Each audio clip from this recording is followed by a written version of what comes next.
Maarufu watu wengi wanapenda kuniita kama Costa Boy. Ndio.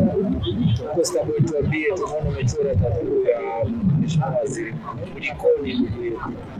Ni kiongozi ambaye nampenda. Anza kwanza. Anaitwa, nimeamua kuchora tattoo ya Mheshimiwa Waziri Mkuu kwa sababu nampenda. Alivyofanya ziara katika mkoa wetu wa Kigoma, wilaya ya Uvinza, ambapo alitembelea baadhi ya miradi akakuta haijakamilika. Maamuzi aliyoyachukua ya kuwasimamisha wale wazembe ambao waliokuwa wakitumia fedha za serikali vibaya. Sio hiyo tu, wananchi wenzangu wa kijijini kule wengi wanampenda sana Mheshimiwa Waziri Mkuu, na mimi nampenda. Licha ya kumchora tattoo, ndio maana nikamwimbia mpaka wimbo. Ni upendo. Sawa, Costa Boy, siku ukikutana na Waziri Mkuu Kassim Majaliwa, ni nini utakachomwambia? Kwanza nitampongeza kwa kazi yake nzuri, kwa sababu tunafahamu kwamba yeye ndio mtendaji mkuu wa shughuli zote za serikali.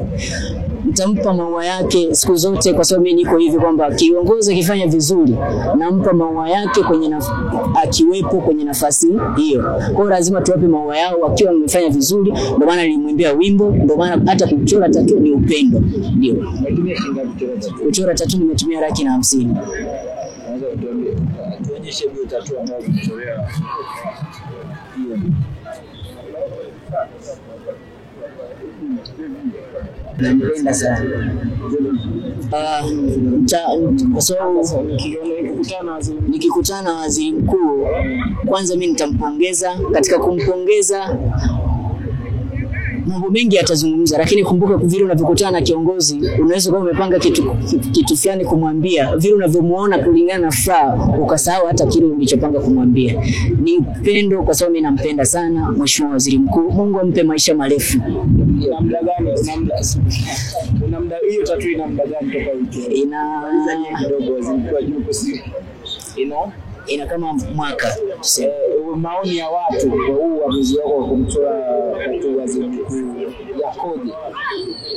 Wengi walifurahi, wakasema ni umejitoa, kwa sababu kwamba hata wewe umechora lakini toa mawazo ya kuja kumuona. Kwa hiyo siwezi kutoa, hata kama sitamuona mimi maua yake nitampa, hata kama nitakuwa labda Mungu atanisaidia niweze kumuona, hata kama nisipomuona, ila mimi nitaendelea kumuombea. Ulishawahi kujutia kuchora hiyo tattoo? Sijawahi kujutia, kwa sababu ni kitu ambacho mimi nimempenda mimi kama mimi. Sijaforsiwa na mtu yeyote. Kwa hata wimbo kwenda studio ni gharama za kwangu mimi. Najichanga nafanya vibarua mtaani, kujichanga kutafuta riziki, kwa sababu mimi siwezi kwenda kukaba, siwezi kwenda kuiba. Kidogo ninachokipata nakuwa na kama hivyo, niko kwenye mikutano ya CCM, naenda naimba kidogo, vile ninavyotunzwa ndio na mimi napata riziki. Vile viongozi wa serikali wanapokuja, kama kuna mkutano, najitahidi kuomba nafasi. Kama nikipata kaupenyo kwa kuimba, nikipata kaupenyo vile, labda ukifanya vizuri wakinitunza, na mimi ndio maisha yangu, ndio napata riziki kama hapo, kwa sababu mimi siwezi kwenda kukaba. Mungu amenijalia, amenipa mikono, amenipa miguu na nguvu za kutafuta, kwa hiyo siwezi kwenda kukaba kuiba vitu vya watu. Costa kifupi ni msanii unaimba. Ndio. Kigoma kuna wasanii wengi wametokea Kigoma. Ndio. Na ni superstar, wafanya vizuri. Ndio.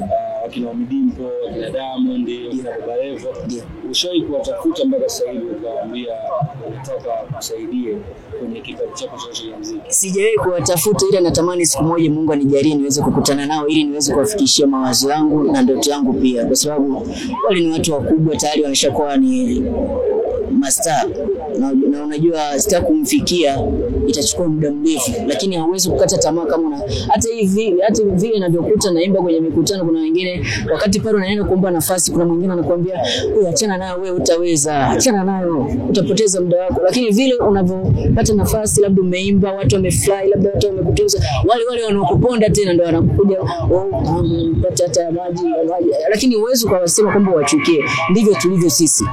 Ukiwa nacho wanakuona unakuwa na umuhimu, ukiwa hauna kuona kuwa wewe hauna umuhimu. Kuna msanii ambaye anatoka Kigoma sasa hivi anakusikiliza. Ndio. Msanii yupi wewe unakubali kipaji chake?